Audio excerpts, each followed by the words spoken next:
मानव स्वास्थ्य और रोग। इस वीडियो में हम पढ़ेंगे सबसे पहले एड्स के बारे में, फिर कैंसर। एड्स उपार्जित प्रतिरक्षा न्यूनता संलक्षण, एड्स अक्वायर्ड इम्यूनोडेफिशिएंसी सिंड्रोम। इसका अर्थ है प्रतिरक्षा तंत्र की न्यूनता जो व्यक्ति के जीवन काल में उपार्जित होती है और जो इस बात का संकेत है कि यह न्यूनता कोई जन्मजात रोग नहीं है। एड्स की पहली बार 1981 में पता चला, जो लगभग 25 वर्षों में 2 करोड़ लोगों की मृत्यु का कारण बन चुका है। इसका विषाणु HIV या ह्यूमन इम्यूनोडेफिशिएंसी वायरस है। अब चलिए पढ़ते हैं HIV के बारे में। HIV विषाणुओं के उस समूह में आता है जिसे हम पश्च विषाणु या रेट्रोवायरस कहते हैं। इसकी खासियत यह है कि इसमें RNA जीनोम होता है और यह RNA जीनोम न्यूक्लियोकैप्सिड से ढका हुआ होता है।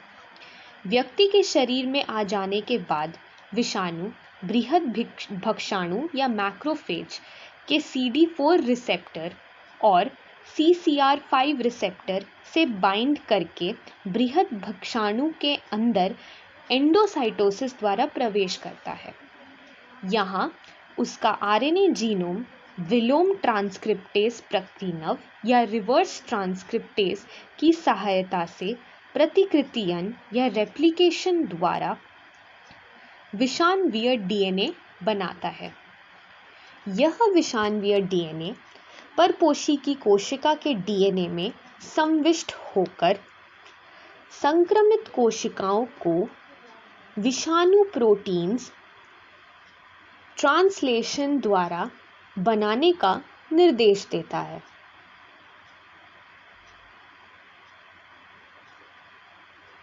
बृहद भक्षाणु विषाणु उत्पन्न करना जारी रखता है और इस तरह एक HIV फैक्ट्री की तरह काम करता है।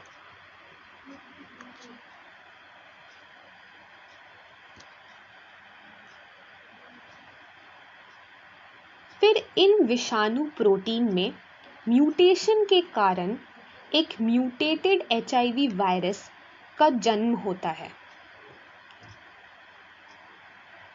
अब यह म्यूटेटेड वायरस सहायक T लक्षाणु में घुस जाता है, प्रतिकृति बनाता है और संतति विषाणु पैदा करता है।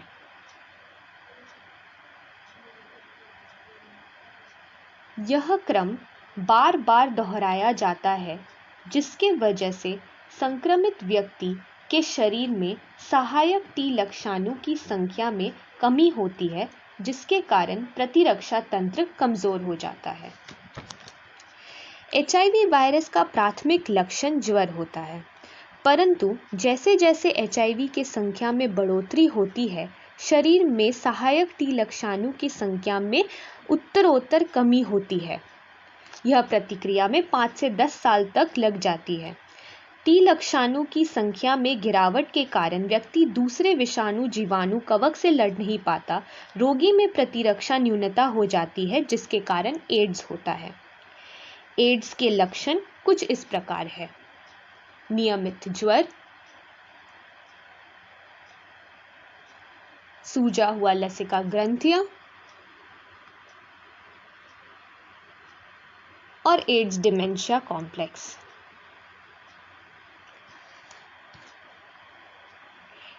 HIV विषाणु एक व्यक्ति से दूसरे व्यक्ति में संचारित हो सकता है।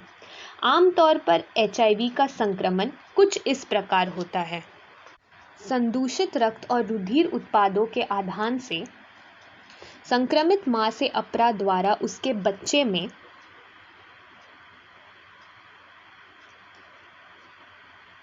संक्रमित व्यक्ति के यौन संपर्क से या संक्रमित सुइयों से एवं इंट्रावेनस ड्रग लेने पर। परंतु यह छूने या केवल संपर्क में आने से नहीं फैलता। रोकथाम: एड्स का कोई उपचार नहीं है, इसे केवल रोका जा सकता है। यौन के समय सुरक्षा, संक्रमण से बचा सकता है। प्रयोग किया हुआ सुइयों और प्रयोग ना करके एवं संक्रमित रक्त के आधान से बचे। मानव के भयंकर रोगों में से एक है कैंसर। हमारे शरीर में कोशिका वृद्धि और विभेदन अत्यधिक नियंत्रित और नियमित है।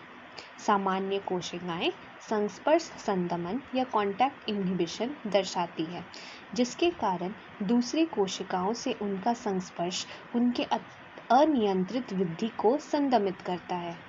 परंतु कभी-कभी कुछ कोशिकाओं के डीएनए में कुछ कार्सिनोजेंस के कारण म्यूटेशन हो जाती है, जिसके कारण सामान्य कोशिकाओं में कैंसर जनी रूपांतरण होता है और यह कैंसर कोशिकाएं बन जाती हैं। अब इन कोशिकाओं में संस्पर्श संदमन नहीं दिखता, जिसके कारण इन कोशिकाओं में अनियंत्रित वृद्धि होने लगती है।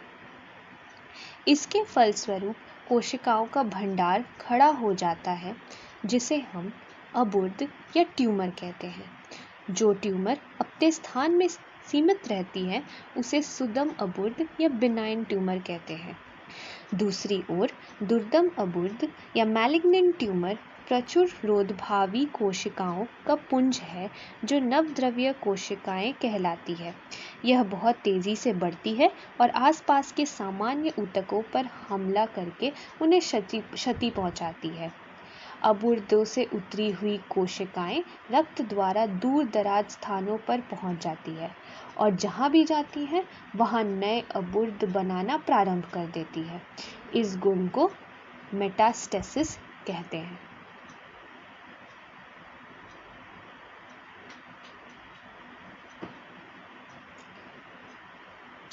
कैंसर के कारण पर सामान्य कोशिकाओं का कैंसरी नवद्रव्य कोशिकाओं में रूपांतरण कई कारणों से हो सकता है। यह कारक कैंसर जन कहलाते हैं। कैंसर रूपांतरण जीन, कोशिकीय अबुर्द जीन और अधि अबुर्द जीन।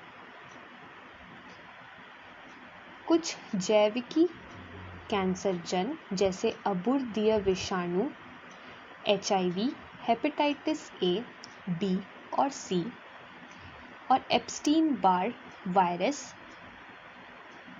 कैंसर जन होते हैं।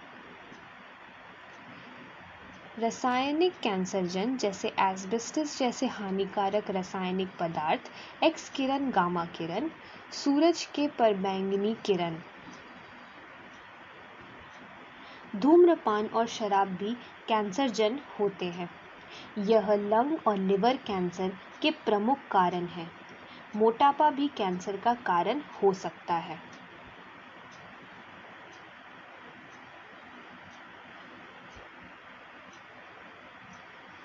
कैंसर का शुरू में ही पता लगाना ज़रूरी होता है, क्योंकि ऐसा होने पर मामलों में इस रोग का उपचार हो सकता है। जीवुति परीक्षा, बायोप्सी, ऊतक विकृति, हिस्टोपैथोलॉजिकल MRI, आणविक जैविकी, मॉलिक्यूलर बायोटेक्नोलॉजी, विकिरण चित्र, रेडियोग्राफी और CT स्कैन से इसका निदान किया जा सकता है। उपचार आमतौर पर कैंसर के उपचार के लिए शल्यक्रिया सर्जरी किया जाता है, जिसमें कैंसरी अबुर्द को शरीर से निकाल दिया जाता है। दूसरा तरीका होता है विकिरण चिकित्सा या रेडिएशन थेरेपी, जिसमें अबुर्द कोशिकाओं को घात रूप से विकृत या रेडिएट किया जाता है। तीसरा होता है केमोथेरेपी, जिसमें केमोथेरेपेटिक ड्रग्स पूरे शरीर पर प्रभाव पड़ता है। विकिरण चिकित्सा में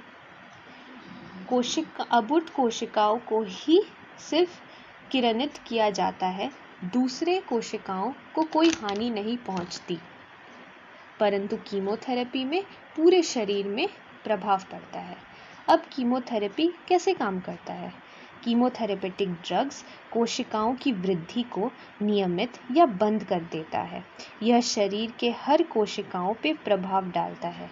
कीमोथेरेपी से अबुर्द कोशिकाएं की वृद्धि को नियंत्रित किया जा सकता है, परंतु उसके दुष्प्रभाव दूसरे कोशिकाओं पर भी पड़ता है, जैसे कि बाल।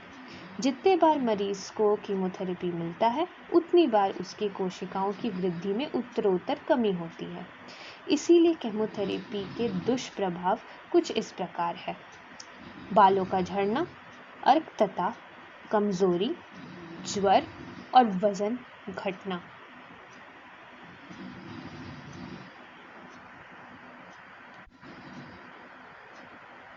इस वीडियो में हमने क्या क्या सीखा? एड्स एवं कैंसर के कारण और लक्षण, हस्तांतरण, निदान और उपचार। अगले वीडियो में हम सीखेंगे ड्रग और अल्कोहल का कुप्रयोग। धन्यवाद।